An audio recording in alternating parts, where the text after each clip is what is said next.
things are crazy right now online, and it's all centered around the cover-up of Joe Biden and his cancer, which I think almost anyone, even retarded people, know that this is a lie. Like, even the retarded people know it. Now, that doesn't mean that the retarded people think it's a problem, but even the retarded people out there know we've been duped. Like, this is absolutely insane. And one tweet in particular that I saw was from Matt Walsh that I'll pull up here. Their plan to engineer the first female president was to push through a cancer-riddled dementia patient, get him reelected by whatever means necessary, let him die, and then have her take over.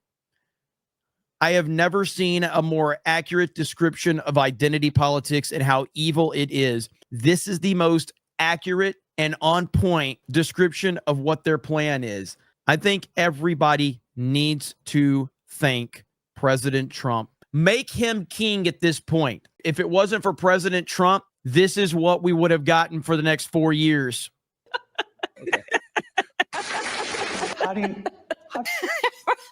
You're considered the most liberal United States senator.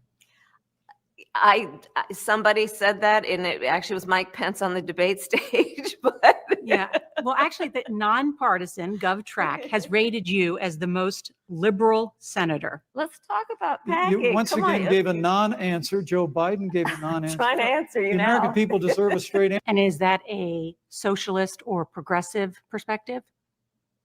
No. Be important if you said the truth. Joe Biden said twice in the debate last week. You landed haymakers on Joe Biden. How do you go from being such a passionate opponent? It was a debate.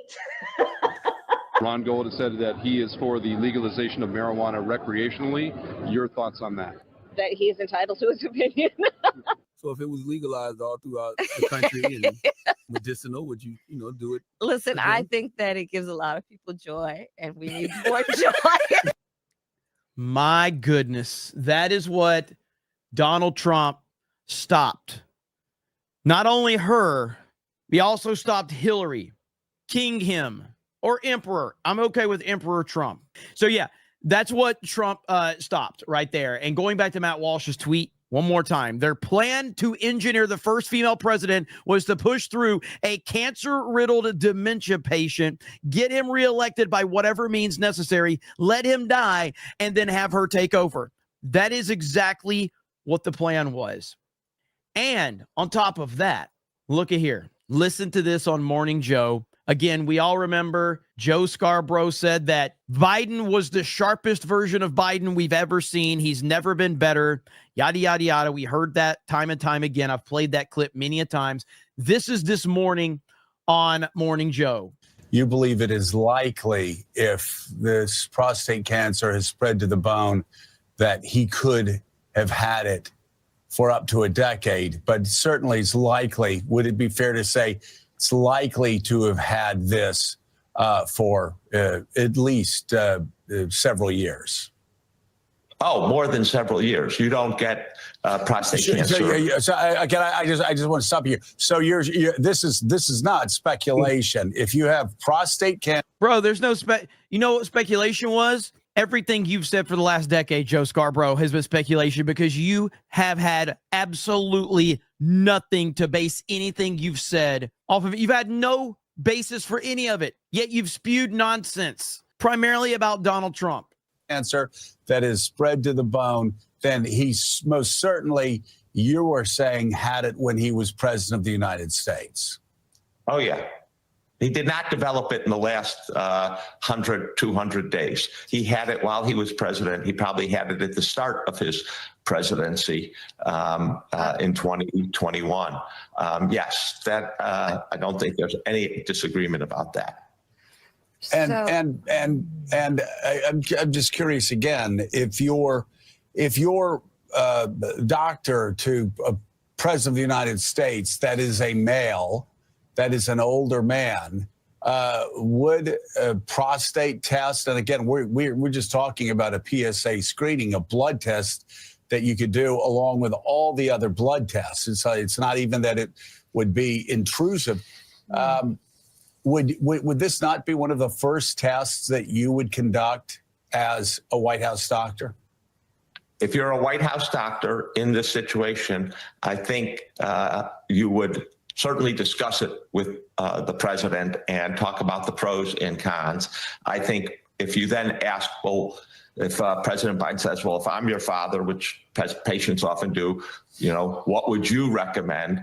I think the fact is that most White House doctors would recommend getting the test.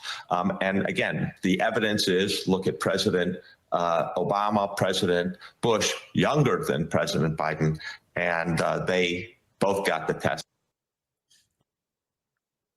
Everything is being exposed right now, right before our very eyes. And I will just say, based on what we've seen, now that they are releasing all of this information that has clearly been something they've been hiding for years and years and years, I'm now more worried about President Trump than I have been in a long time. I'm very, very worried about President Trump because there's no way the Democrats recover from this unless they can get rid of Trump.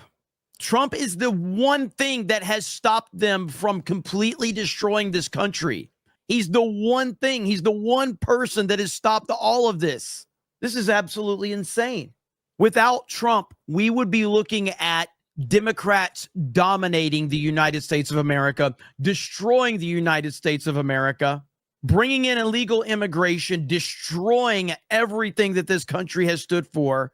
If it wasn't for Trump, it's crazy how single-handedly this man has stopped the world domination of the Democrats. I don't think we can fully, I mean, even me, I follow this shit and I have a hard time processing just how much or how impressive it is what Trump has accomplished. Even I have trouble comprehending, and I follow this shit. I've been preaching about it for years. And one person that we certainly need to give credit to is the person that broke this story and got a lot of hate for it. And that would be Laura Loomer. Laura Loomer broke the story of Joe Biden and his health, I believe in 2024. And not no one, but like a lot of people basically dismissed her claims, dismissed everything she had to say. This is a July 22nd of 2024. Joe Biden is now in the terminal stage of his illness. This is what my medical source in DC has confirmed to me. I told you all weeks ago, he had a medical emergency on Air Force One and that you'd be seeing resignations. Everything I said was true. Most people don't know Air Force One has a full medical emergency triage center on the plane. There's even an operating room on Air Force One. Just because people don't know these things doesn't mean my reporting was incorrect. It just means I'm ahead of the curve. Absolutely ahead of the curve. She deserves apologies from thousands and thousands of people. She was way ahead of the curve. Unbelievable stuff, man. A fake president, a fake election, a fake health report, a fake cognitive report, a fake oval, a fake economy, fake jobs, fake interviews, fake gas prices, fake news. What wasn't fake? It was all fake. Everything the Democrats and the mainstream media have been pushing for the last decade. I mean, obviously even longer than that, but specifically in the Trump era, everything they have told you is a lie. Everything. Okay, so let's go to this Kill Mead video really quick. Here we go. The worst part of the week, the full unmasking of the biggest lie to date, Joe Biden, and the fact that they were telling us that he was running the country. We knew he wasn't. Now they know we know. They lied about Biden's cognitive decline. Now they're acting surprised, even though it's fully exposed now that Joe's been deposed. We should just be honest as a party that we made a mistake. We should have been stronger in calling for him to run. I mean, there were a lot. Are you kidding? Run! You should have pulled him out. He wasn't doing a mistake by what? Running him in 2024? No. You didn't make a mistake. You lied, and that's the problem that they're facing right now. You lied to the American people about this man's health. And you did it because of TDS. You did it because of Trump derangement syndrome. This is how bad TDS is. If there's ever been an example of how bad TDS is, this is it right here. They were willing to put a cancer-ridden old man in the office who didn't even know where he was at, couldn't even recall what year his son died. They were willing to throw that man in office, all for Orange Man Bad to stay away. Doing anything. This week, we saw the release of a third book by a left-wing author exposing the fact that Joe Biden was not running the country, wasn't capable of running a meeting, wasn't up to formulating or executing a policy. There's actually an excerpt in the book where it says he forgot your name in December 2022. He called you Steve a couple of times. Did that happen? I do not recall that ever happening. And I will tell you, Joe Biden knows my name. Right. That's pretty good. When your national security advisor defends you by saying he knows my name, Steve or Jake, whatever. We suffered, and now they like us not to forgive, but to buy their buck. Please don't. There was a cognitive collapse. It was a vacant White House. We were all in jeopardy because of it. They locked out Biden's cabinet, and everyone but his family was not allowed near him. Here's a horrifying thought, and I think it's true. Jill and Hunter were actually running the country, and the results were nothing short of catastrophic. If that's the case, how can there not be arrests made at this point? If that's the case, how can there not be arrests made? This is the definition of a national security nightmare. How? And now it's the blame game on steroids. The leaders of the Democratic Party, the staff of the White House, and I have to say, I find everybody now talking to these authors, get out of here. Go home. You're part of the problem. Now you tell us. Chuck Todd, you are the fucking problem. Chuck Todd, you've been lying about Donald Trump since 2016. Chuck Todd is a fucking piece of shit. The fact that Chuck Todd wants to get up there and preach and claim that everyone else is the problem, you are the problem. The White House was lying, not only to the press, not only to the public, but they were lying to members of their own cabinet. I didn't, I was busy working. So you didn't can't see signs of speak to decline? that directly. So you didn't see any? I didn't see the president frequently. Yeah, now no one ever saw the president, right? Now there are others who want to move on. So on one hand, Joe Biden works all the time, guys. He's the hardest working president. He's always up. He's always making decisions. He's in the war room late at night. Now, suddenly, I didn't really see him that much, guys. What happened to Joe Biden was such a hard worker, and he was always up, and he was always taking phone calls, and he was always handling business I didn't really see him that much. Would you want Biden to campaign for House Democrats? We're not looking backward. We're looking forward. We're just looking forward. We're looking forward. I'm interested in going forward. I'm not. I am not. We're looking forward, guys, even though all we do is talk about Russia, and find people on both sides bullshit. Not moving on. More importantly, the American people are not moving on. They're not going to forget. They have yet to come clean in their 4-year debacle, and I'm fed up with it, and it angers me. They're trying to make money off it. 100%. 100%. Right here, the people that believe the lies about Biden's health are too stupid to even realize it. The people that push the lie about Biden's health are too evil to care about being exposed. That's a sad and scary reality. And that is the truth right there. That is the truth. And apparently, David Axelrod, Jake Tapper, and Van Jones put on quite the performance, pretending like they had no clue about Biden's mental decline. Tapper even made sure to give his new book a shout out where he exposes the Biden cover-up that he helped make happen. Oh my God, I got to hear this. I have not heard this one. You were on the record in 2022. Audio's a little low. Concerns about Biden's age and ability. Whom do you blame for the decision of him to run for re-election and the decision to hide his declining abilities as much as they were able to?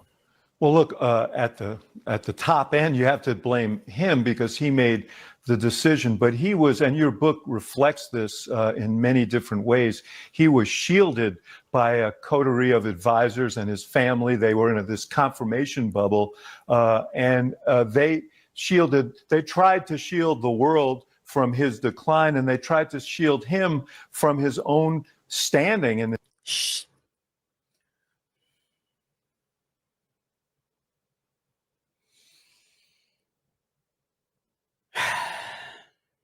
his polling numbers and so on. And so at the end of the day, I have to point the finger at the people around him who didn't do him a service by encouraging him to continue.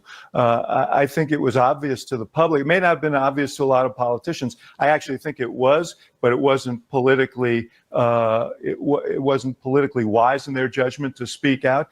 But it was obvious to the American people, even before that debate, that the president was just too old. He would have been closer to 90 than 80. Dude, you motherfuckers sit here and challenged anyone that dared to ask questions about Biden's ability to lead and even form a sentence. You, not only did you challenge people, you attacked people. You attacked people for this. You ran defense for him, and now you're pretending that you're just had no idea, guys, and the people that were around him, like, oh my God, man. If he had won re-election, and he already was showing decline. So I blame the people around him, because real loyalty, and it's hard when you work for President Jake to tell them hard truths, but real loyalty demanded that they say, Mr. President, it's just not there, and it's not in your interest, and it's better for you, the country, and the Democratic Party if you leave now. Van, I remember how emotional you were in the immediate moments after the June 27th, 2024 debate because of what you saw on this. Yes, we remember when Van Jones cried like a little bitch on national TV. We remember this stage. And with all this new reporting coming out, and I should disclose that I gave both of you copies of the book so you would have a little bit more information. Oh my God. The subtle, like, I gave both of you copies of the book. Hint, hint, I have a book, guys. Do you feel like you were duped, Van? Like, how do you feel? First, this book is extraordinary. I don't care who you are, left, right, or otherwise. Anybody who cares about this country and about just the dynamics of power, this is the emperor's new clothes playing itself out in real time. Everybody knew, but everyone was afraid to say, except for David. Everyone knew and everyone was afraid to say, except for all of the people that literally called this out. Axelrod for 2 years that something was wrong here. And so, I was shocked. I love Joe Biden. I don't like him. I love him. I got a chance to work with him when I was a part of the Obama administration and loved him. What was that, Van Jones? And so, I was shocked. I love Joe Biden. I don't like him. I love him. I got a chance to work with him. And so, I was shocked. I love Joe Biden. I don't like him. I love him. I got a chance to work with him when I was a part of the Obama administration and loved him more every day. I was shocked to see his condition when he came out, and so was the world. And that wasn't the first time he was in that condition. The book makes it very, very clear. There are people who knew and said nothing. And that is a crime against this republic. And I think the Democrats are going to pay for a long time for being a part of what is now being revealed to be a massive cover-up. This is amazing. This is absolutely amazing. 2022, Don Lemon reports on an email sent in 2020 to Barack Obama to former White House physician Ronnie Jackson. Biden was showing obvious signs of cognitive decline during his 2020 campaign, and Jackson had posted about it. Obama was not happy. Learning about an email sent by the former President Barack Obama reprimanding his former White House physician Ronnie Jackson, who was also the personal doctor for George W. Bush and Donald Trump. Obama wrote the email during the 2020 campaign between Trump and Joe Biden, scolding Jackson for tweeting criticism of Biden's cognitive health. It was part of Obama's email. He said, I've made a point of not commenting on your service in my successor's administration and have always spoken highly of you both in public and in private. You always served me and my family well, and I have considered you not only a fine doctor and service member, but also a friend. That's why I have to express my disappointment at the cheap shot you took at Joe Biden via Twitter. It was unprofessional and beneath the office that you once held. It was also disrespectful to me and the many friends you had in our administration. You were the personal physician to the President of the United States, as well as an admiral in the U.S. Navy. I expect better, and I hope upon reflection that you will expect more of yourself in the future. Now, Obama acted after Jackson retweeted a video of Biden along with this message. Remember the cognitive test that I gave Donald Trump, the one he aced? Sounds like somebody else might need some testing done. Scary. Whoa. Whoa. Boom. And there you go. Barack Hussein Obama getting involved with the cover up. Damn. So there you go. Should not surprise anyone.